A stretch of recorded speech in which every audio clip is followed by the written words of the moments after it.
Breast feeding बहुत tough होता है। लोग कहते हैं कि ब्रेस्ट फीडिंग बहुत आसान है, बेबी अगर ब्रेस्ट फीड कर रहा है तो आपको बहुत अच्छा महसूस होगा।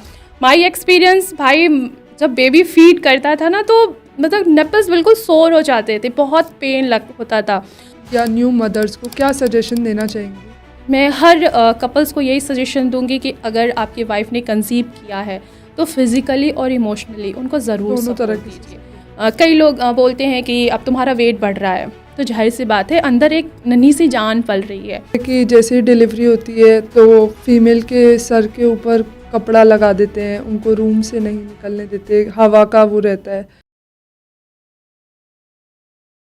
तो hello everyone, welcome to our new podcast. आज का पॉडकास्ट प्रेगनेंसी के बारे में है, प्रेगनेंसी से जुड़ी कॉम्प्लिकेशंस के बारे में है, फैमिली और हस्बैंड कैसे सपोर्ट कर सकते हैं अपनी वाइफ्स को ड्यूरिंग प्रेगनेंसी, डाइट क्या क्या लेनी चाहिए, क्या क्या अवॉइड करनी चाहिए, और इन्हीं सभी चीज़ों के बारे में डिस्कशन करने के लिए हमने आज इन्वाइट किया है डॉक्टर कंचन को। So welcome doctor Kanchan. Thank you Suhani. तो आज हम आपसे बात करेंगे प्रेगनेंसी की कुछ कॉम्प्लिकेशंस के बारे में कि वुमेन क्या क्या प्रेगनेंसी के दौरान फेस करती है, उन 9 महीने के दौरान वुमेन क्या क्या चेंजेस अपनी बॉडी में, अपनी लाइफ में क्या क्या चेंजेस एक्सपीरियंस करती हैं, और आज आप हमें बताएं कि वुमेन को क्या क्या कॉम्प्लिकेशंस फेस करने पड़ते हैं इन 9 महीनों के दौरान। तो हम प्रेगनेंसी के बारे में बात कर रहे हैं सुहानी। तो ड्यूरिंग प्रेगनेंसी देखा जाए तो जो फीमेल्स होती हैं वो फिज़िकल और इमोशनल बहुत सारे कॉम्प्लिकेशन को वो फेस करती हैं, क्योंकि उनके बॉडी में बदलाव आता है। जैसे ही यूट्रस यानी कि गर्भाशय का साइज़ बढ़ता जाता है तो उनका जो पाचन तंत्र होता है उस पर दबाव पड़ता है, तो वो कब्ज से रिलेटेड समस्या का सामना करती हैं। अर्ली मॉर्निंग आपने खुद नोट देखा होगा, चाहे आपके फैमिली में ही कोई जिन्होंने कंसीव किया होगा, अर्ली मॉर्निंग में उनको नोज़िया फील होती है, ये जैसी समस्या का वो सामना करती हैं। वॉमिटिंग, जैसे ही कुछ खाया वॉमिटिंग, इवन कि अगर वो किचन में खाना बनाने जा रही हैं तो कोई भी स्मेल हो, चाहे वो रोटी की स्मेल हो, चाहे वो सब्जी बना रही हैं उसकी स्मेल हो, तो उसकी स्मेल भी क्या करती है ड्यूरिंग प्रेगनेंसी फीमेल को बॉदर करती है, तो उनको नोज़िया होना, वॉमिटिंग होना, ये सारी समस्याओं को वो फेस करती हैं। इसके अलावा हम और भी समस्या पे अगर बात कर रहे हैं तो जैसे कि चिड़चिड़ाहट हो जाना, मूड स्विंग्स होना। ये आजकल हम बहुत ज़्यादा फेस करते हैं। मैंने अपनी भी प्रेगनेंसी में बहुत ज़्यादा मेरे भी मूड स्विंग्स होते थे। मेरा जब फर्स्ट ट्राइमेस्टर था तो मैं बहुत ज़्यादा इरिटेट रहती थी, काम पे फोकस नहीं कर पाती थी। मतलब समझ जाओ कि मैं अलग अलग बहुत सारे इमोशंस जो होते थे वो जनरेट होते थे। अब इसके पीछे का भी बहुत सारे कारण होते हैं, जैसे जो हमारे हार्मोन्स होते हैं, स्पेशली जो हमारा एस्ट्रोजन हार्मोन्स होता है, प्रोजेस्टेरोन हार्मोन्स होता है, इनमें परिवर्तन आ जाता है, इनमें चेंजेस आने लगते हैं, तो हमारा ऑटोमेटिक मूड स्विंग्स होगा, कभी गुस्सा आएगा, कभी रोना आएगा। तो ऐसी समस्याएं हम फीमेल्स बहुत ज़्यादा फेस करती हैं। इसके अलावा जैसे कि और भी बहुत सारी चीज़ें हैं, जैसे मिसकैरेज होना। ये जैसे फर्स्ट ट्राइमेस्टर में ज़्यादातर हम डॉक्टर्स पेशेंट्स को यही सलाह देते हैं कि आप अपना ध्यान रखिए, हैवी वेट ना उठाइए, जिससे एटलीस्ट मिसकैरेज का खतरा बहुत ज़्यादा बन जाता है। तो ये पॉइंट जो है ये ध्यान रखने वाली बात है कि ड्यूरिंग प्रेगनेंसी आपका मिसकैरेज नहीं होना चाहिए। सेकंड, आप जेस्टेशनल डायबिटीज़ से भी सफ़र कर सकती हैं और हाइपरटेंशन से भी आप सफ़र कर सकती हैं। अगर आपकी डाइट अच्छी नहीं है तो आपका बेबी भी हेल्दी नहीं होगा, और साथ ही साथ आपकी बॉडी भी क्या होगी, वो भी अनहेल्दी होगी। कहा गया है ना कि अच्छा खाना खाओगे तो ही बच्चा आपका हेल्दी होता है। तो बहुत सारी समस्याएं हैं जो इन पूरे 9 महीने में फीमेल्स जो उसको फेस करती हैं।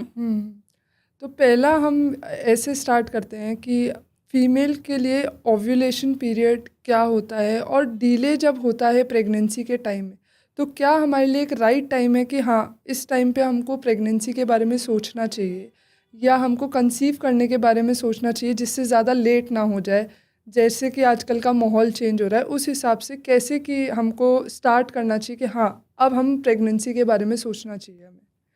देखिए, अगर कोई भी लेडी कंसीव करना चाह रही है तो उसको पता होना चाहिए कि आखिर उसका ओवुलेशन साइकिल कब है। तो जो मानसिक चक्र होता है, हमारा जो मेंस्ट्रुअल साइकिल होता है, वो पूरे 28 दिन का होता है। ठीक है, पीरियड्स ख़त्म होने के 10वें दिन से लेके 17वें दिन तक कंसीव करना बेस्ट होता है वो। यानी कि आप 12वें दिन मान काउंट कर लीजिए, 13 डेज़ काउंट कर लीजिए एंड 14 डेज़, ये 3 जो हमारे डेज़ होते हैं, इनमें बहुत अच्छा चांसेस होता है कि आप आसानी से कंसीव कर सकती हैं। जैसे कि अभी आपने बोला, मैं एक क्वेश्चन पुटअप किया मुझसे कि पीरियड्स किसी किसी के लेट आते हैं।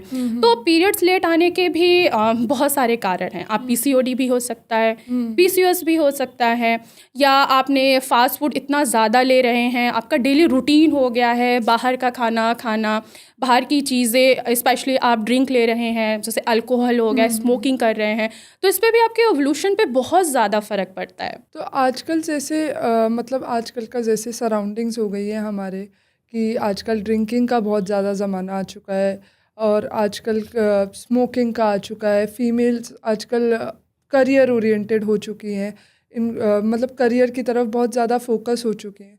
तो आपको क्या लगता है कि मतलब करियर की तरफ फोकस होना एक अच्छी बात है? फीमेल को मैं भी सपोर्ट करती हूँ कि हाँ, करियर ओरिएंटेड होना चाहिए, बट फैमिली को बढ़ाने के लिए ये चीज़ें क्या हमको सही से रखनी चाहिए, या हमको क्या करना चाहिए? देखिए, अगर हमें अपनी फैमिली आगे बढ़ानी है तो नो डाउट फीमेल्स को अपनी करियर पे भी फोकस करना चाहिए, लेकिन एक पीक पॉइंट होता है कि आपकी एज अगर इससे आगे बढ़ गई तो आपको कंसीव करने में थोड़ी सी प्रॉब्लम होगी। क्योंकि जो पीक पॉइंट होता है किसी भी फीमेल को कंसीव करने का, जो एज होता है, जो गोल्डन पीरियड्स माना जाता है, वो होता है 20 एज से लेके 30 एज तक, जिसमें आपको कंसीव करने में कोई प्रॉब्लम नहीं होगी। आपका जो बेबी होगा वो भी बहुत ज़्यादा हेल्दी होगा, आपकी प्रेगनेंसी भी हेल्दी होगी। जैसे जैसे आपकी एज बढ़ती जाएगी आपको ये लगेगा कि चलो अभी मैं अपना करियर बना लेती हूँ। करियर बनाइए, नो डाउट, लेकिन साथ साथ में आप एटलीस्ट अपनी फैमिली प्लानिंग भी कर सकते हैं। ज़रूरी नहीं कि आप ऐसा हो कि आपने करियर बनाया, ठीक है, आपने 35, 36 और 40 के करीब आके आप अपना करियर बना रहे हो और आप अपने कंसीव नहीं कर रहे हो, तो आगे क्या होगा? आपकी जो प्रेगनेंसी होगी वो डिले होती जाएगी, आपके ओवल्यूशन क्या होंगे वो भी धीरे धीरे कम होते चले जाते हैं। जैसे जैसे हमारी एज बढ़ती है, जो हमारे ओवल्यूशन का टाइम होता है, जो ओवल्यूशंस होते हैं वो भी धीरे धीरे डाउन होने लगते हैं। तो जो पीक पॉइंट है फीमेल्स का कंसीव करने का, जो एज होता है, गोल्डन पीरियड होता है, वो 20 to 30 ही होता है। मैं आपसे ये पूछना चाहूँगी कि जैसे फीमेल अब प्रेग्नेंट हो चुकी हैं और हम फीमेल प्रेगनेंसी की तरफ जा चुके हैं, उसके अंदर हम लोग बहुत ज़्यादा चेंजेस देखते हैं। हमारी सोसाइटी एक बहुत अलग तरीके से बिहेव करती है। तो आपको क्या लगता है फीमेल प्रेगनेंसी के दौरान मूड स्विंग्स, बहुत अलग अलग चीज़ें हैं जो फीमेल फेस करती है, तो उसमें फैमिली और हस्बैंड्स कैसे सपोर्ट कर सकते हैं कि हाँ, हम हमारी वाइफ को ऐसे सपोर्ट करें तो उनके लिए बेनिफिशियल होगा, और बहुत चीज़ें हैं। देखिए, during pregnancy ups and down तो होते रहते हैं, ठीक है, इमोशनल चेंजेस होते हैं, फिजिकल भी चेंजेस होते हैं, पेशेंट मेंटली भी बहुत ज़्यादा अनकंफर्टेबल हो जाता है क्योंकि उसका वेट बढ़ रहा है, उसकी बॉडी क्या है पहले की तरह नहीं है। तो हम बात कर रहे हैं कि फैमिली को सपोर्ट करना चाहिए या नहीं करना चाहिए। तो फैमिली को जाहिर सी बात है सपोर्ट करना चाहिए, क्योंकि वो आपके घर में एक नन्ही सी जान लेकर आ रही है। तो अगर आप उसको सपोर्ट नहीं करेंगे तो वो मेंटली क्या होगी? डिस्टर्ब होगी। जहाँ मेंटली डिस्टर्बेंस आई वहाँ पे बेबी का जो हेल्थ है, बेबी का जो ब्रेन डेवलप होगा, वो वहाँ पे बेबी प्रॉपर तरीके से डेवलप नहीं हो पाएगा। उसको डाउन सिंड्रोम भी हो सकता है, और क्या कहते हैं कि इन फ्यूचर, जैसे कि बच्चा आपने देखा होगा बहुत ज़्यादा चिड़चिड़ा होती है, उसको होता है कि कोई उसे प्यार नहीं कर रहा है। तो ऐसी सारी डिजीज़ेस जो हैं वो बेबी में डेवलप होनी स्टार्ट हो जाती हैं। बाय बर्थ ही होता है, फिर बाद में मदर्स को पता लगता है कि हाँ, मेरा बच्चा क्यों इतना चिड़चिड़ाहट हो रहा है, क्यों बार बार लड़ रहा है, क्यों हर चीज़ों को वो तोड़ फोड़ रहा है। माँ के उससे जाता है। बिल्कुल बिल्कुल, अगर माँ खुश है तो बेबी भी आपका खुश रहेगा। इन फ्यूचर उसको कोई भी बीमारियां नहीं होंगी। अब नेक्स्ट सवाल मैं आपसे ये पूछना चाहूँगी कि जैसे कि आजकल हम देख रहे हैं कि एंजाइटी, डिप्रेशन, ये सिर्फ फीमेल्स के लिए नहीं है, ये मेल्स में भी आजकल पाई जाती है, फीमेल्स में भी पाई जाती है। अगर कोई वुमेन एंजाइटी, डिप्रेशन इन सब से ग्रस्त है या इन सब को फेस कर रही है, तो मतलब क्या क्या उस चीज़ के लिए हमको करना चाहिए जिससे कि प्रेगनेंसी में वो चीज़ इफ़ेक्ट ना करे, आपकी प्रेगनेंसी वो स्मूथली निकले, डिप्रेशन से आप कैसे निकलें बाहर, उसके लिए आप क्या ऑडियंस को बताना चाहिए? देखिए, अगर कोई भी लेडी कंसीव करने से पहले बहुत ज़्यादा डिप्रेस है, एंजाइटी में है, डिप्रेशन में है, या उसका मेंटल स्टेटस जो है वो हेल्दी नहीं है, वो अनहेल्दी है, तो उस कंडीशन में मैं उन ज़रूर फीमेल्स को कहना चाहूँगी कि आप सबसे पहली बात तो आप योगा करना स्टार्ट कीजिए, आप मेडिटेशन लेना स्टार्ट कीजिए। जहाँ आप योगा करना स्टार्ट करेंगे वहीं पे आपके हार्मोन्स में चेंजेस आना स्टार्ट हो जाएगा। आपका जो डोपामाइन है, ठीक है, जो हमें स्ट्रेस बहुत ज़्यादा बढ़ाता है, इमोशनली हमें इफ़ेक्ट करता है, तो वो क्या होगा, वो आपका बैलेंस में आना स्टार्ट हो जाएगा। जैसे ही बैलेंस में आएगा आपका मेंटल स्टेटस क्या होगा, इम्प्रूव होगा, आप एंजाइटी से बाहर आ सकते हैं। मेडिटेशन करिए, मेडिटेशन बहुत ही अच्छा ऑप्शन होता है कि अगर आप मेंटली डिस्टर्ब हैं, बहुत ज़्यादा डिप्रेशन में हैं, किसी चीज़ को लेकर डिप्रेशन में हैं, तो वहाँ से भी आप वापस आ सकते हैं। दूसरा, आप अपने फैमिली से बात कीजिए कि आखिर आपको किस बात का स्ट्रेस है, किस बात का डिप्रेशन है। अगर आप फैमिली से नहीं आप एक्सप्रेस कर पा रहे हो, अपने आप को खोल नहीं पा रहे हो, ओपन नहीं कर पा रहे हो, तो जाहिर सी बात है आपका कोई ना कोई फ्रेंड तो होगा, चाहे वो मेल फ्रेंड हो, चाहे वो फीमेल फ्रेंड हो, उसके साथ थोड़ा घुलिए, अपनी जो भी प्रॉब्लम्स है, दिक्कतें हैं, उनको उनके साथ शेयर करिए। शेयर कीजिए, बिल्कुल। जहाँ आपने फीलिंग्स को शेयर करना बंद कर दिया, अंदर ही अंदर आपने अगर उसको रखा, तो डिजीज़ेस अपने आप डेवलप होती हैं। फीमेल्स के जो मोस्ट इंपॉर्टेंट हार्मोन्स होते हैं, एस्ट्रोजन हार्मोन्स, प्रोजेस्टेरोन हार्मोन्स, ये तुरंत इम्बैलेंस होंगे, और टेस्टोस्टेरोन हार्मोन जो मेल के लिए बहुत ज़रूरी होता है, ठीक है, वो फीमेल्स में बढ़ना स्टार्ट हो जाता है। मेरा एक नेक्स्ट सवाल ये होगा आपसे कि जैसे कि आपने ये देखा होगा कि कुछ फीमेल कंसीव करने से पहले ही डायबिटिक होती हैं, अस्थमा का इशू होता है, तो अगर आपको पहले ही ये सारे इश्यूज़ हैं, बीपी का इशू भी होता है, तो अगर आपको यही शुरू से इश्यूज़ हैं, मैंने ये भी सुना है कि ड्यूरिंग प्रेगनेंसी भी ये इश्यूज़ डेवलप होते हैं आपके अंदर, तो अगर ये अगर आपको ये इश्यूज़ हैं और अगर प्रेगनेंसी के बीच में इश्यूज़ हैं, तो उससे आप कैसे डील कर सकते हैं? देखिए, अगर प्रेगनेंसी से पहले आपको अगर हाइपरटेंशन है, या आप डायबिटिक के पेशेंट्स हैं, या आपको थायराइड की प्रॉब्लम है, या आपको अस्थमा है, चाहे कोई भी डिजीज़ है, तो फर्स्ट ऑफ ऑल पहले तो आप इन चीज़ों को बैलेंस करिए, इनको मेंटेन करिए। जैसे पहले हम हाइपरटेंशन की ही बात कर लें, तो आप अपने बीपी को मैनेज कीजिए, प्रॉपर मेडिकेशन लीजिए, डॉक्टर से सलाह लीजिए कि आपका बीपी कंट्रोल में है। अगर कंट्रोल में है तो डॉक्टर की गाइडलाइन से ही आप कंसीव करिएगा। ऐसा नहीं कि आपको ब्लड प्रेशर है, आप मेडिसिन ले रहे हैं और आपने कंसीव कर लिया, तो इन फ्यूचर में क्या होगा कि आपका ड्यूरिंग प्रेगनेंसी आपका बीपी बढ़ सकता है, क्योंकि जैसे जैसे आपके बेबी का ग्रोथ होता है, ठीक है, आपका जो गर्भाशय है वो भी बढ़ने लगता है, और बढ़ते जितने भी हमारे ऑर्गन्स हैं, चाहे वो किडनी है, चाहे हमारा लीवर है, चाहे हमारा ब्लैडर ही क्यों ना हो, उस पर प्रेशर पड़ता है, दबाव पड़ता है। तो इस कंडीशन में जो किडनी है, किडनी पे ज़्यादा प्रेशर पड़ेगा। किडनी क्या है, वो हमारे ब्लड प्रेशर को मैनेज करती है। जब उस पर ज़्यादा प्रेशर पड़ेगा, ऑलरेडी आप बीपी के पेशेंट हैं या आप शुगर के पेशेंट हैं, तो उससे इन फ्यूचर में आपकी बीपी भी बढ़ सकता है और आपको प्री इंक्लैम्सिया भी हो सकता है। सही का मतलब कि आपका बेबी अभी 7th मंथ हुआ या 3 मंथ का है, प्रॉपर तरीके से कुछ भी डेवलप नहीं हुआ है, 7 मंथ में अगर लंग्स भी डेवलप नहीं होते हैं, तो या तो प्रीमेच्योर डिलीवरी करानी पड़ती है। तो इस कंडीशन में एटलीस्ट आपको प्रॉपर मेडिकेशन लेना बहुत ज़रूरी है। साथ ही साथ योगा करिए, मेडिटेशन कीजिए, और इसके अलावा आप अपनी जीवन शैली में बदलाव लाइए। आपने अभी स्टार्टिंग में एक क्वेश्चन पुटअप किया था कि स्मोकिंग, अल्कोहल, तो इन चीज़ों से आप दूर रहिए, क्योंकि आप फीमेल हैं, आपके हार्मोन्स, आपकी बॉडी मेल के अकॉर्डिंग काफ़ी चेंजेस हैं। अगर आप ऐसी हैबिट्स रखते हैं, आप अपने खाने पीने पे ध्यान नहीं रखते हैं, आप गलत खाना खा रहे हैं, गलत चीज़ें ड्रिंक कर रहे हैं या स्मोकिंग कर रहे हैं, तो इन फ्यूचर सारा चीज़ें हैं वो आपके रिप्रोडक्टिव सिस्टम को इफ़ेक्ट कर देगा। और अगर ड्यूरिंग प्रेगनेंसी आपको बीपी और शुगर की प्रॉब्लम होती है, तो वो क्या, ये मेरा पर्सनल क्वेश्चन है कि अगर बीपी और शुगर की प्रॉब्लम आपको ड्यूरिंग प्रेगनेंसी हो जाए, तो क्या वो लाइफ लॉन्ग रहती है या फिर विद टाइम या विद प्रेगनेंसी वो ख़त्म हो जाती है प्रॉब्लम? देखिए, अगर ड्यूरिंग प्रेगनेंसी बीपी की प्रॉब्लम आ रही है या शुगर की प्रॉब्लम आ रही है, तो जो ड्यूरिंग प्रेगनेंसी शुगर की प्रॉब्लम होती है वो जेस्टेशनल डायबिटीज़ बोला जाता है। इसमें हम आपके शुगर को चेक करते हैं, अगर शुगर बहुत ज़्यादा है, 200 के करीब है, तो वो बेबी को भी इफ़ेक्ट कर देता है। तो उस कंडीशन में हम इंसुलिन देते हैं पेशेंट्स को कि आप इंसुलिन लीजिए खाना खाने से पहले या खाना खाने के बाद, एटलीस्ट इंसुलिन लीजिए, जिससे आपका जो ब्लड में शुगर की मात्रा बढ़ रही है वो बच्चे को इफ़ेक्ट ना करे, नहीं तो बच्चे में भी शुगर होने के चांसेस बढ़ जाते हैं, बिल्कुल बढ़ जाते हैं। अगर आप हाइपरटेंशन के पेशेंट हैं तो प्रॉपर मेडिकेशन लीजिए, योगा, अगर आप योगा करेंगे तो बहुत से बड़ी बीमारियों को आप कंट्रोल कर सकते हैं, चाहे वो बीपी हो, चाहे वो शुगर है। तो आप योगा अपनाइए अपने लाइफ में। अगर आप कंसीव करके हैं और आपको बीपी भी है, आपको शुगर भी है, कोई भी डिजीज़ हो, थायराइड भी ड्यूरिंग प्रेगनेंसी फीमेल्स को हो जाता है। ये तो नॉर्मल है। मुझे भी थायराइड ड्यूरिंग प्रेगनेंसी हुआ था, लेकिन नहीं, अब वो नॉर्मल है, क्योंकि ड्यूरिंग प्रेगनेंसी योगा मेडिटेशन करना हर मैं प्रेग्नेंट मदर को तो मैं यही सलाह दूंगी कि अगर आप योगा कर रहे हैं, प्रॉपर पौष्टिक आहार ले रहे हैं, अपने जीवन शैली में बदलाव ला रहे हैं, प्रॉपर नींद ले रहे हैं, और अगर आप अच्छे तरीके से पानी का सेवन कर रहे हैं, कोल्ड ड्रिंक वगैरह नहीं ले रहे हैं, तो इससे आपकी जो कंसीव आपने किया है, आपकी प्रेगनेंसी पूरे 9 मंथ हेल्दी रहेंगे। आजकल जैसे बोलते हैं कि है ना, फीमेल को आइडल नहीं बैठना चाहिए, और जैसे कि आपने अभी थोड़ी देर पहले मुझे बताया कि 3 मंथ्स तो नहीं करना चाहिए, क्योंकि वो एक रिस्क फैक्टर ऐड करता है आपकी प्रेगनेंसी के दौरान। तो किस दौरान हमको और क्या क्या एक्सरसाइज हमको करनी चाहिए, या क्या क्या फॉलो करना चाहिए? वॉकिंग करनी चाहिए, जॉगिंग करनी चाहिए? बहुत सारी वुमेन को ये कन्फ्यूजन रहता है।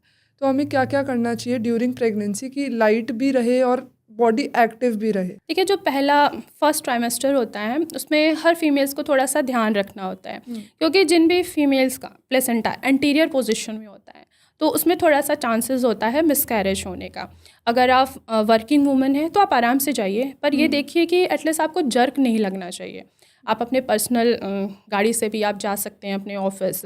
आप जो स्लीपर आप लोग हम लेडीज़ जो पहनते हैं वो बिल्कुल फ्लैट होना चाहिए, एकदम हील्स नहीं होना चाहिए। कोशिश करना है कि आपको धक्का नहीं लगना चाहिए, आप आराम से काम पे जाइए।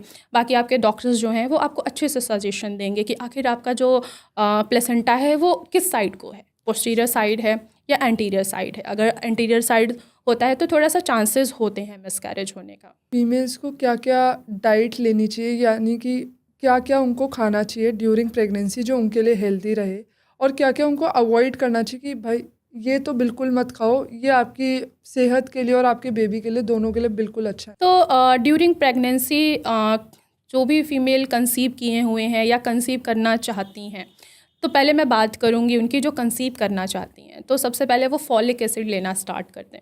अगर उनकी प्लानिंग है नेक्स्ट मंथ या 2 महीने बाद कंसीव करने की, तो फॉलिक एसिड ज़रूर स्टार्ट करिए, यानी कि फोलेट मतलब फॉलेट। हाँ, क्या एक्सप्लेन कर सकते हैं फॉलिक एसिड? हाँ, फोलेट होता है जो हमारे ब्रेन के डेवलपमेंट में हमारी मदद करता है, हमारे शरीर में खून की कमी नहीं होने देता है, तो वो ज़रूर लेना चाहिए अगर आप कंसीव करना चाह रही हैं। तो अगर आपने कंसीव कर लिया है तो स्टार्टिंग में हम क्या कहते हैं, फोलेट देते हैं कि बेबी का जो ब्रेन है वो प्रॉपर तरीके से डेवलप हो, उसको डाउन सिंड्रोम ना हो। प्लस आप आयरन की गोली ज़रूर लीजिए, जिससे आपका HB का लेवल कम ना हो, क्योंकि ड्यूरिंग प्रेगनेंसी फीमेल्स अनीमिया से भी सफ़र करती हैं, खून की मात्रा बहुत कम हो जाती है, फिर उनको खून चढ़वाना पड़ता है, क्योंकि इंजेक्शंस तो हम दे नहीं सकते हैं, क्योंकि वो सीधे डायरेक्ट बेबी को इफ़ेक्ट करता है। आयरन के लिए आप चुकंदर का भी सेवन कर सकते हैं, आप गुड़ भी खा सकते हैं, उससे भी आयरन होता है, उसमें पोटेशियम भी होता है, आपका BP भी बैलेंस में रहेगा, बढ़ेगा नहीं ना ही घटेगा। और ड्यूरिंग प्रेगनेंसी आप कोशिश करिए कि आपका जो BP है वो थोड़ा सा डाउन ही रहे, यानी कि 110/70 ही रहे, क्योंकि अगर 120/80 है या 130/80 है तो ये धीरे धीरे आपका BP बढ़ सकता है। आप कैल्शियम लीजिए, कैल्शियम बेबी का जो बोन डेवलपमेंट है उसमें मदद करता है। आप विटामिन D लीजिए। प्रोटीन फीटल ग्रोथ के लिए मोस्ट इम्पॉर्टेंट होता है, आप प्रोटीन लीजिए। प्रोटीन में आप चिकन भी ले सकते हैं, फ़िश भी ले सकते हैं, आप अंडे भी ले सकते हैं, आप दालें भी ले सकते हैं। आप मटन से थोड़ा सा दूरी बनाएं, क्योंकि मटन हर कोई ईज़िली डाइजेस्ट नहीं कर पाता है। आपने मटन खाया और आपका ऑलरेडी बढ़ता हुआ जो गर्भाशय है वो पाचन तंत्र पे दबाव डाल रहा है, तो उससे आपको वॉमिट भी हो सकती है, आपको कब्ज़ की भी शिकायत हो सकती है। साथ ही साथ आप पानी की मात्रा इतना अच्छा रखिए कि पानी की कमी ना हो, क्योंकि अगर पानी ज़्यादा से ज़्यादा पिए। बिल्कुल, अगर आप पानी की कमी रखते हैं तो आपके फीटस को क्या करेगा कि उसकी जो ग्रोथ है ना उसको वहीं पे रोक देगा, तो उसमें मिसकैरेज होने का खतरा ज़्यादा बढ़ जाता है। और हाँ, इसके अलावा आप जूसेस ले सकते हैं, आप अनार का जूस लीजिए, आप मौसमी का जूस लीजिए, आप लेमन वाटर भी ले सकते हैं। ये सारी हेल्दी डाइट अगर आप ले रहे हैं तो आपकी प्रेगनेंसी बिल्कुल हेल्दी रहेगी, बिल्कुल, और आपका बेबी भी हेल्दी होगा। और जैसे अभी आपने क्वेश्चन किया कि क्या चीज़ें हैं जो हम अवॉइड करें ड्यूरिंग प्रेगनेंसी, तो जो मेरा एक्सपीरियंस है तो मैं आपको वही बताऊंगी सुहानी, कि ड्यूरिंग प्रेगनेंसी आप कोल्ड ड्रिंक तो बिल्कुल मत लीजिए। जितने भी सॉफ्ट ड्रिंक हैं, ठीक है, उसमें एक तो शुगर बहुत ज़्यादा होता है, ठीक है, केमिकल्स बहुत ज़्यादा होता है। साथ ही साथ जैसे कि जो रॉ एग है, कच्चा अंडा नहीं खाइए आप, कच्चे चिकन नहीं खाइए, कच्चा फ़िश नहीं खाइए, कच्चा वेजिटेबल्स नहीं खाइए। अगर आप इनका सेवन करते हैं वो तो सीधा इफ़ेक्ट आपके फिटस को ही करेगा। नेक्स्ट हम बात करेंगे कि नॉर्मल डिलीवरी और सी सेक्शन डिलीवरी में क्या फ़र्क है, और आप क्या मतलब बताएंगे कि नॉर्मल डिलीवरी की तरफ हमको ज़्यादा जाना चाहिए या फिर हमको सी सेक्शन की तरफ ज़्यादा जाना चाहिए? तो नॉर्मल डिलीवरी और सी सेक्शन ये तो डॉक्टर्स के ऊपर डिपेंड नहीं करता है, ये डिपेंड करता है कि आखिर जो अंदर बेबी है, ठीक है, वो कैसा है, हेल्दी तो है, उसको ब्लड सप्लाई अच्छे से मिल रही है, जो अम्बिलिकल कॉर्ड है वो गर्दन में फोल्ड तो नहीं हुआ है। हम देखते हैं बच्चा हेल्दी है तो नॉर्मल हो सकता है, मदर अगर हेल्दी है तो भी नॉर्मल हो सकता है। हम पेन के लिए पेन रिड्यूस करते हैं जिससे नॉर्मल डिलीवरी होती है। लेकिन अगर बच्चे को ब्लड सप्लाई नहीं मिल रही है, बच्चे का वेट सिर्फ 2 किलो है या 2.5 किलो है, तो उस कंडीशन में हमें सिजेरियन करना पड़ता है। हमें मदर का हेल्थ भी देखना होता है, बेबी का भी हेल्थ देखना होता है। बट मैंने ये सुना है कि सी सेक्शन डिलीवरी होने के बाद मदर के ऊपर बहुत ज़्यादा प्रेशर आ जाता है कि उनकी हेल्थ पे बहुत असर आता है, वो बहुत टाइम तक सफ़र करती रहती हैं सी सेक्शन डिलीवरी का। तो क्या ये ऐसा होता है या ठीक है कि नॉर्मल जैसे डिलीवरी होती है वैसा ही रहता नहीं, ऐसा कुछ नहीं है कि सी सेक्शन कराने के बाद जो फीमेल है उनकी बॉडी अनहेल्दी हो जाती है। नहीं, डिलीवरी के बाद चाहे वो नॉर्मल डिलीवरी हो, चाहे वो सी सेक्शन ही क्यों ना हुआ हो, फीमेल को अपने शरीर का ख्याल रखना होता है। ये जो पूरे 40 दिन होते हैं ना, उनको गर्म पानी लेना होता है। अच्छा। गर्म पानी लेना होता है, प्रोटीन ज़्यादा लेना होता है, ऐसी डाइट लीजिए जिससे एटलीस्ट आपकी बॉडी जो है ना वो अंदर से हील हो, क्योंकि 7 लेयर कट होती है, उनको हील करने में ना थोड़ा सा टाइम लगता है। आपको प्रोटीन लेना चाहिए, ठंडे ठंडे पानी से नहीं नहाना है। अगर आप ठंडे पानी हाँ, से जैसे मैंने ये देखा है कि जैसे ही डिलीवरी होती है तो फीमेल के सर के ऊपर कपड़ा लगा देते हैं, उनको रूम से नहीं निकलने देते, हवा का वो रहता है। ये सब मैंने मतलब मेरे बड़ों को देखा है ऐसे करते हुए। तो ये सब चीज़ें उनका प्रोटेक्ट करने के लिए ही होता होगा कि हाँ, उनकी जो सराउंडिंग है वो प्रोटेक्टेड रहे, जिससे उनका बेबी भी सेफ़ रहे। जैसे कि मदर अगर सेफ़ रहेगी तो बेबी भी सेफ़ रहेगा। इसी के लिए ये सारी चीज़ें की जाती हैं। बिल्कुल सुहानी, देखिए बेबी फीड कर रहा है, ठीक है, अगर मदर को ठंड लगी तो बेबी को सीधे इफेक्ट करेगा, बेबी को निमोनिया भी हो सकता है। तो हम डॉक्टर्स सजेशन देते हैं कि आप अपने सर को ढक के रखिए, अपने कान को ढक के रखिए, क्योंकि उस समय आप बहुत ज़्यादा सेंसिटिव होते हैं। आपका जो इम्यून सिस्टम होता है वो बिल्कुल डाउन होता है। तो उसको इम्प्रूव करने के लिए हमें सर को ढक के रखना होता है। गर्म पानी पीजिए, एक तो आपका वेट जितना बढ़ा हुआ है वो जल्दी से रिड्यूस हो जाएगा, अंदर जो आपको टाँके लगे हैं वो जल्दी हीलिंग होगी। प्रोटीन लीजिए, आप घी खाइए, ड्राई फ्रूट्स लीजिए, जिससे कि आपकी बॉडी जो है ना वो अंदर से हेल्दी हो। हाँ, तो कंचन मैम, मेरी एक फ्रेंड है जिसको ना पीसीओएस की प्रॉब्लम थी। तो जब वो कंसीव कर रही थी तो उसने काफ़ी सारे चैलेंजेस को फेस किया कि नहीं हो पा रहा, बहुत चीज़ें चेंज हुई, डॉक्टर के पास भी गए, कैसे क्या करें, फिर उसके ब्लीडिंग का भी इशू आ गया। उसके बाद भी वो बहुत ज़्यादा ट्राई कर रही है कि कंसीव कर पाए, बट अभी तक भी कुछ सक्सेसफुल हो नहीं पाया। तो मैं उसको भी सजेशन देना चाहूँगी कि हाँ, कि कैसे कर सकते हो आप कंसीव अगर आपको पीसीओएस का प्रॉब्लम है, और अगर ये प्रॉब्लम है तो हम इसको ओवरकम कैसे कर सकते तो अगर कोई भी फीमेल को पीसीओएस है, यानी कि पॉलीसिस्टिक ओवेरियन सिंड्रोम है, जहाँ पे सिंड्रोम आ गया, तो इसको कंट्रोल करना बहुत ज़रूरी होता है। डिजीज़ और सिंड्रोम में काफ़ी अंतर होता है। हम सिंड्रोम की बात कर रहे हैं तो यहाँ पे क्या है कि हार्मोन्स इम्बैलेंस हुआ, प्लस आपका जो ओव्यूलेशन है वो भी इम्बैलेंस हो गया, तो उसमें कंसीव करने में काफ़ी टाइम लग जाता है। अगर किसी फीमेल ने कंसीव कर भी लिया है तो उसका क्या होगा कि उसका मिसकैरेज हो जाता है। अगर पीसीओएस है तो इनफर्टिलिटी के चांसेस 100% बढ़ जाते हैं। तो ड्यूरिंग अगर आप पीसीओएस से सफ़र कर रही हैं तो फर्स्ट ऑफ ऑल मैं हमेशा हर पेशेंट को यही सजेशन देती हूँ कि आप अपने जीवन शैली में बदलाव लाइए। आपका लाइफस्टाइल कहीं ना कहीं ज़रूर बिगड़ा हुआ है। आप बहुत देर तक सो रहे हो, बहुत लेट में उठ रहे हो, आपका खान पीन बहुत गलत है, आप ऐसे स्मोकिंग कर रहे हो या आप अल्कोहल ले रहे हो या बहुत ज़्यादा आप फास्ट फूड का सेवन कर रहे हो। मार्केट में आजकल बहुत ज़्यादा फास्ट फूड हो चुका है, जैसे कि पिज़्ज़ा हो गया, बर्गर हो गया। आजकल बिना इसके चाहे फीमेल हो चाहे वो मेल ही क्यों ना हो, इसके बगैर वो नहीं रह रहे हैं। तो यहाँ आप अपनी जीवन शैली में थोड़ा सा बदलाव लाइए। ऐसा आप खाना खाइए जिसमें एंटीऑक्सीडेंट हो, जैसे कि बहुत सारे फ्रूट्स हैं जिनमें एंटीऑक्सीडेंट होता है, एप्पल होता है, पीसीओएस के लिए रामबाण होता है ये। तो इससे अगर आप ये सजेस्ट करेंगे कि अगर आपने अपनी जीवन शैली को सुधार लिया तो ये सारी प्रॉब्लम्स आप फेस नहीं करेंगे और आपको ये चीज़ें जो सफ़र करना पड़ता है ड्यूरिंग प्रेगनेंसी और जिससे आप खुद भी फील डिप्रेस ही करते हैं, एंड में आपको कुछ नहीं होता, आप खुद ही फील डिप्रेशन में जाएंगे। तो ये चीज़ें अगर आप अपनी जीवन शैली को चेंज कर लेंगे तो ये चीज़ें आप फेस नहीं करेंगे। बिल्कुल सुहानी, अगर आप अपने जीवन शैली में बदलाव लाते हैं तो काफ़ी चीज़ें चेंजेस हो जाती हैं। क्योंकि अगर आप पीसीओएस से सफ़र कर रही हैं या कोई भी फीमेल पीसीओएस से सफ़र करती है तो क्या उसको डायबिटीज़ होने का खतरा बढ़ जाता है, ठीक है, क्योंकि हार्मोन्स इम्बैलेंस हो गए ना, इंसुलिन। शायद मेरी फ्रेंड को डायबिटिक भी है वो। हाँ, तो अगर आपको डायबिटीज़ है तो फर्स्ट ऑफ ऑल पहले अपने डायबिटीज़ को कंट्रोल करिए कंसीव करने से पहले। क्योंकि अगर आप कंसीव कर रहे हो और आप अपने डायबिटीज़ को कंट्रोल नहीं कर रहे हो तो क्या होगा, आपके बेबी पे इफेक्ट पड़ेगा। आपका बेबी जो है वो हेल्दी नहीं होगा, उसको इन फ्यूचर कोई ना कोई प्रॉब्लम्स आ सकती है। किडनी से रिलेटेड प्रॉब्लम आ सकती है, लीवर से रिलेटेड प्रॉब्लम हो सकती है, पैंक्रियास से रिलेटेड प्रॉब्लम हो सकती है, कुछ भी हो सकता है। बेबी का ब्रेन जो है, जो ज़रूरी होता है ना ड्यूरिंग प्रेगनेंसी, बेबी का ब्रेन विकसित होना बहुत ज़रूरी होता है।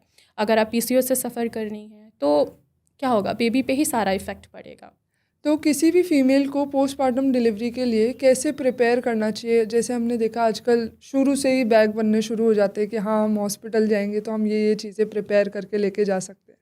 तो आप क्या सजेस्ट करेंगी कि पोस्टमार्टम के लिए हमको क्या क्या चीज़ें करनी चाहिए और क्या क्या फ़ीमेल को अपने लिए भी करनी चाहिए और बेबी के लिए भी करनी चाहिए? जैसे कि मैं मेरी नानी, दादी और मम्मी वगैरह सबके साथ रहती हूँ, तो उन लोगों ने मेरे को यही बताया कि भाई अगर आपको कंसीव करना है और अगर आप प्रेग्नेंट होते हो तो आप ये ध्यान रखो कि आपको नॉर्मल डिलीवरी पे ही जाना है, आपको सी सेक्शन की तरफ नहीं जाना, क्योंकि उसके अलग कॉम्प्लिकेशंस हैं और बहुत चीज़ें हैं उसकी। तो आप क्या सजेस्ट करेंगी डॉक्टर कि नॉर्मल डिलीवरी के लिए हमको क्या क्या हम ले सकते हैं, क्या क्या हमको करना चाहिए कि हाँ एक वुमेन की नॉर्मल डिलीवरी हो और वो सक्सेसफुल रहे? तो अगर हम नॉर्मल डिलीवरी कराना चाह रहे हैं किसी भी पेशेंट का, या कोई भी जो भी फीमेल कंसीव की हुई हैं वो चाहती हैं कि उनकी डिलीवरी वो नॉर्मल हो, बिल्कुल स्मूथ हो, तो नॉर्मल डिलीवरी के लिए एक तो आपकी डाइट हेल्दी होनी चाहिए, प्लस आपको सारा टाइम पूरे 9 महीने सोना नहीं है, रेस्ट नहीं करना है, बैठे नहीं रहना है, आपको काम करना है। आप घर का भी काम कर सकते हैं, आप अपने ऑफिस में भी काम कर सकते हैं, आप रेगुलर वॉक करिए, और उससे अच्छा है कि आप डक वॉक करिए। जैसे ही हमारा 8वां मंथ स्टार्ट होता है, पूरा 9वां मंथ आने लगता है, 9वां मंथ स्टार्ट हुआ तो उस समय आप डक वॉक करिए, वो सबसे अच्छा ऑप्शन होता है आप नॉर्मल डिलीवरी के लिए। देखा जाए नॉर्मल डिलीवरी और सिजेरियन में काफ़ी एज फैक्टर भी आ जाता है। जैसे पहले हमारी नानी जो थी, दादी थी, खुद की मेरी जो मम्मी हैं वो उनकी नॉर्मल डिलीवरी होती थी, क्योंकि उनकी शादी जो होती थी बहुत पहले हो जाती थी, और वो 15, 16 या 20 के एज में ही उन्होंने कंसीव कर लिया। तो उस समय जो एब्डोमेन के जो मसल्स होते हैं, जो हमारा यूट्रस होता है, वो क्या है, मतलब ईजिली आप नॉर्मल डिलीवरी कर सकती हैं। लेकिन इस कंडीशन में क्या है कि अब हमारी शादी ही लेट हो रही है, आजकल शादी लेट हो रही है। एज किसी की एज 30 है, किसी की एज 32 है, 35 के बाद शादियाँ हो रही हैं। तो इस कंडीशन में अगर आप ये सोचोगे कि नॉर्मल डिलीवरी हो जाए तो थोड़ा सा मुश्किल है।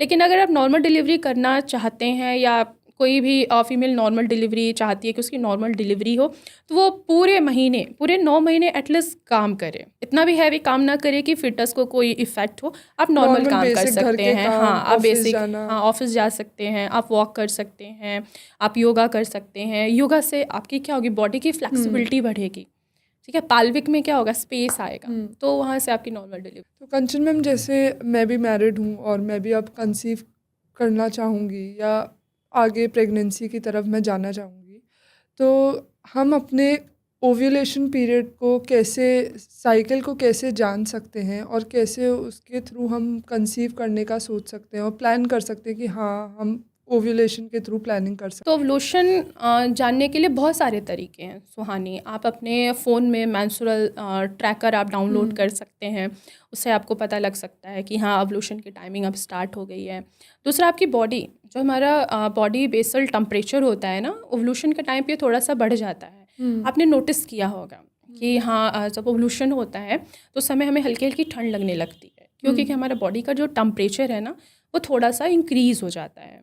तीसरा आप ये भी नोटिस कर सकते हैं कि हमारे विजाइना से जो म्यूकस निकलता है वो बिल्कुल ट्रांसपेरेंट होता है, बिल्कुल ट्रांसपेरेंट, वो आपका ओवल्यूशन टाइम होता है।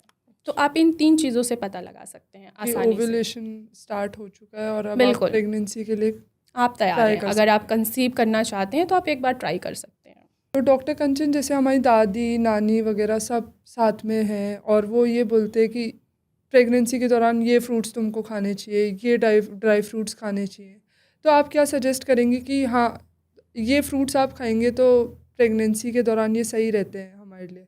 तो कौन कौन से फ्रूट्स हैं जो हमको खाने चाहिए प्रेगनेंसी के दौरान? ड्यूरिंग प्रेगनेंसी अगर कोई भी फीमेल कंसीव की हुई हैं तो उनको सबसे पहले हम बात करते हैं कि कौन से फ्रूट्स हैं जो उनको नहीं खाना चाहिए। खासकर तो पहला है अनानास। अनानास नहीं खाना चाहिए फ़ीमेल्स को, उससे उनको मिसकैरेज होने का खतरा बढ़ जाता है। इसके अलावा जो पीचेस हैं आप उनका सेवन नहीं करना चाहिए। आपको पपीता का सेवन नहीं करना चाहिए, इससे बहुत ज़्यादा खतरा होता है। जो आपने कंसीव किया हुआ है मिसकैरेज होने का खतरा ज़्यादा होता है। पपीता से सबसे ज़्यादा होता है, क्योंकि आप पपीता ले रहे हो, कच्चा पपाया जो हरा होता है बिल्कुल, अगर आप उनका सेवन करते हैं तो यूट्रस के अंदर कॉन्ट्रैक्शन होने लगेगा। जहाँ कॉन्ट्रैक्शन हुआ वहीं पे ब्लीडिंग स्टार्ट हुई, बच्चा क्या हुआ आपका, वो बाहर आ जाना है थ्रू ब्लड। तो हमें पपीता अवॉइड ही करना चाहिए। इसके अलावा बहुत सारे फ्रूट्स हैं जो आप ड्यूरिंग प्रेगनेंसी ले सकते हैं, जैसे अनार। आप अनार खाइए, आप अनार का जूस भी ले सकते हैं। अगर आपको अनार नहीं खाया जा रहा है तो आप अनार का जूस ले लीजिए, इससे क्या होगा, एक तो आयरन की कमी पूरी होगी। आप संतरा लीजिए, संतरे से क्या होगा कि बेबी का जो ब्रेन है वो अच्छे से डेवलप होगा। कहा जाता है संतरा खाइए, अपने खाने में ऐड कीजिए, आपके बेबी का जो हेयर है वो बहुत सिल्की होगा, हेयर ग्रोथ बहुत अच्छी होगी। आप ड्राई फ्रूट्स में आप नारियल खा सकते हैं, आप कोकोनट वाटर लीजिए, इससे आपके सारे इलेक्ट्रॉल्स बैलेंस रहेंगे, बीपी की प्रॉब्लम्स नहीं होगी, आपका तो बीपी बैलेंस होगा। काजू पिस्ता और ये सब खाते हैं प्रेगनेंसी के दौरान, तो क्या ये गर्मी करते हैं, ये खाने चाहिए या नहीं खाने चाहिए, इसका क्या है? देखिए, ड्यूरिंग प्रेगनेंसी हम डॉक्टर्स हर पेशेंट को यही सजेशन देते हैं कि आपकी जो डाइट होगी वो हेल्दी होनी चाहिए।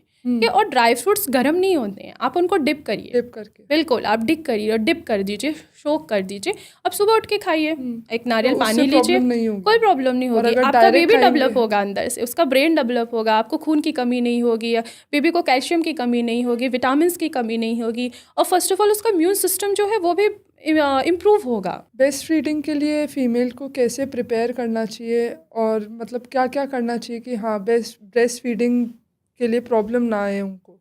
ब्रेस्ट फीडिंग बहुत टफ़ होता है। लोग कहते हैं कि ब्रेस्ट फीडिंग बहुत आसान है, बेबी अगर ब्रेस्ट फीड कर रहा है तो आपको बहुत अच्छा महसूस होगा।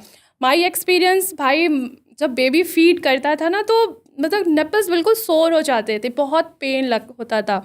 तो उसके लिए, और कभी कभी ये भी बहुत सारी प्रॉब्लम्स आती हैं कि बेबी शक कर रहा है लेकिन मिल्क नहीं आ रहा है, तो इससे भी फीमेल्स बहुत ज़्यादा परेशान रहती हैं। तो इसके लिए आपको एक तो आपकी डाइट अच्छी होनी चाहिए। अगर आप डिलीवरी हो गई आपकी, एक तो वैसे ही डॉक्टर्स 24 घंटे आपको कुछ नहीं कहते हैं, कुछ खाइए कुछ पीजिए, कुछ नहीं खाना होता है, जो हमारा खुद का एनर्जी लेवल होता है वो थोड़ा सा डाउन रहता है। तो ब्रेस्ट फीडिंग बहुत ही ज़्यादा टफ जॉब होता है कि ये बेबी शक कर रहा है, आपको बहुत पेन होगा, मिल्क नहीं निकल रहा है, तो उसके लिए आप अपने डॉक्टर से सजेशन लीजिए। आपको मिल्क पाउडर देंगे पीने के लिए, जिससे एटलीस्ट मिल्क बने और बेबी का टमी जो हो वो फुलफिल।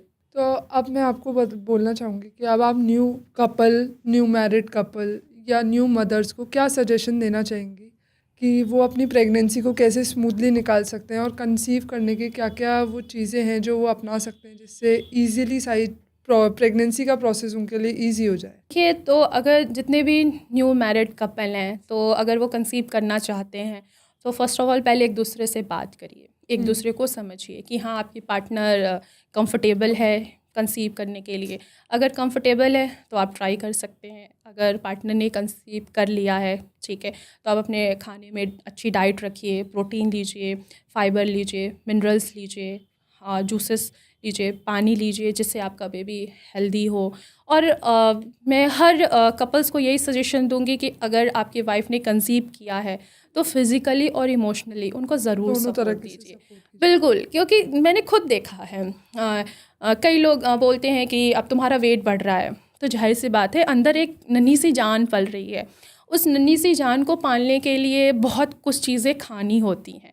बेबी का वेट भी ग्रो करना होता है और बेबी के वजह से फ़ीमेल का भी वेट थोड़ा सा बढ़ने लगता है। तो देखा गया है बहुत सारे हस्बैंड कमेंट्स कहते हैं कि तुम पहले जैसी नहीं हो, पहले जैसी नहीं दिख रही हो, बॉडी शेविंग करते हैं। तो ऐसा नहीं करना चाहिए, नहीं करना आपको एटलीस्ट फिजिकली मेंटली उसको सपोर्ट दीजिए, बॉडी तो दोबारा से वैसे हो सकती है। फीमेल को कैसे अपनाना चाहिए अपनी बॉडी को? Be positive about your body. ठीक है, कुछ चेंजेस हैं जो आप अपनी लाइफ में लेके आए हैं, आप दोनों कपल की इच्छा से लेके आए हैं आप अपनी लाइफ में चेंजेस। तो कई बार फीमेल्स ना डिप्रेस हो जाती हैं कि अरे मेरी बॉडी में ऐसे चेंजेस आने लग गए, मैं मोटी हो गई हूँ, मैं ऐसी हो गई हूँ।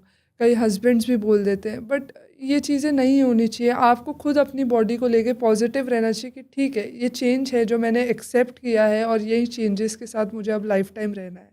और आपके पास एक नन्ही सी जान आई है, उससे प्यार की। बिल्कुल, देखिए बॉडी है वो दोबारा से अपनी शेप में आ सकती है। बिल्कुल। तो बेबी हुआ है उससे खुश रहिए, ठीक है, अपने आप को एक्सेप्ट करिए कि हाँ आपका वेट गेन हुआ है। दोबारा से आप 3 महीने 4 महीने 6 महीने बाद दोबारा से आप वापस से एक्सरसाइज करिए, योगा करिए, तो दोबारा से आपकी बॉडी जहाँ पहले थी उसी शेप में आ जाएगी। तो ज़रूरी नहीं है ना कि आप अपने बॉडी को लेके डिप्रेस में रहिए, आपके पास एक नन्ही सी जान आई है, उसको देख के खुश होइए। और thank you so much ma'am आज के लिए हमारे इस पॉडकास्ट में हमारे साथ जुड़ने के लिए। ये काफ़ी नॉलेजेबल पॉडकास्ट था। आई होप कि आप नेक्स्ट पॉडकास्ट में हमारे साथ जल्दी जुड़ेंगी और हम एक अच्छा सा पॉडकास्ट करेंगे आपके थ्रू। तो thank you so much ma'am. Thank you Suhani.